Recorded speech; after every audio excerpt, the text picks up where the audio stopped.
Hello, ladies and nerds. Welcome to the FBA, the Film Buffs Anonymous, where no film will be safe. I'm Eddie Luna. We're in a different classroom, which is why everything looks kind of weird, but we finally have a hardwood desk. Today I'll be reviewing for you Spectre, the latest James Bond film, and hopefully Daniel Craig's last. If you've seen the movie, you know why I say hopefully it's his last. I like Daniel Craig, but this needs to be his last film for a specific reason. In the movie, which I will not get into because this is no spoilers in this review. Well, it opens with James Bond in Mexico. He ends up finding a ring, and through some connections in Q and whatnot, you end up finding out that the ring belongs to an organization named Spectre, who, is somewhat responsible for everything that's been happening with James Bond.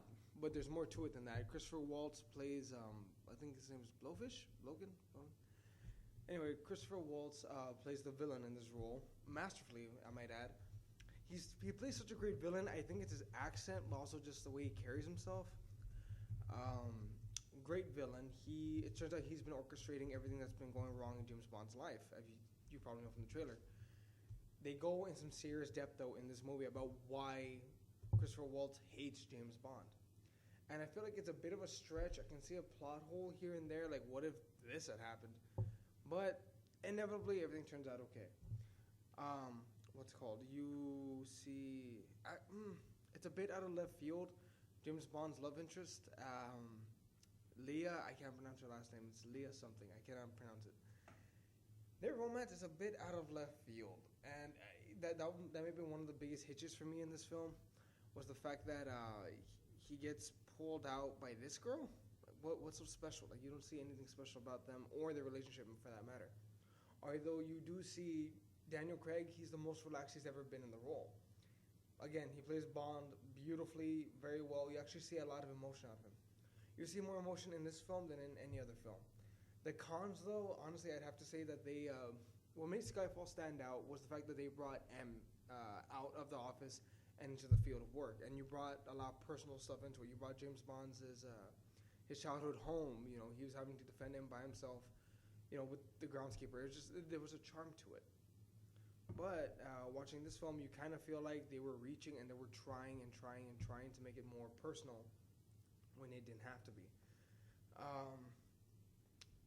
Compared to Skyfall, it definitely falls short. They tried their best, but it definitely falls short. Although there are some great homages to the original. For example, there's the ice scar. That's awesome. The cat.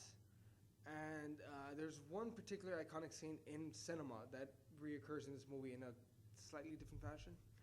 Do you expect me to talk? No, Mr. Bond, I expect you to die. They kind of redo that scene, but in a great way. It's awesome. This film, good way to end the James Bond series. Better than Skyfall? No. Better than Casino Royale? Maybe, I'd argue. Maybe. Overall, but definitely much better than Quantum of Solace or most of the other James Bond films. This Spectre falls in the upper top 7 James Bond movies of all time. Overall, I'd give this film a solid 7.3 out of 10. Good film, go watch it. Very entertaining, but it'll be forgotten, not like Skyfall. All right, well, my name's Eddie Luna. I think I still have 2 more reviews to go. You stay classy, San Diego.